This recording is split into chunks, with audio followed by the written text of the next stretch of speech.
শ্যামা কখনো শ্বেত, কখনো পীত, কখনো নীল লোহিত রে।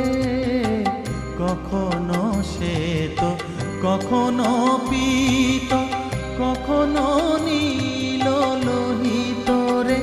মায়ের সে ভাব কেমনে বুঝিতে না পারি, সে ভাব কেমনে বুঝিতে না পারি।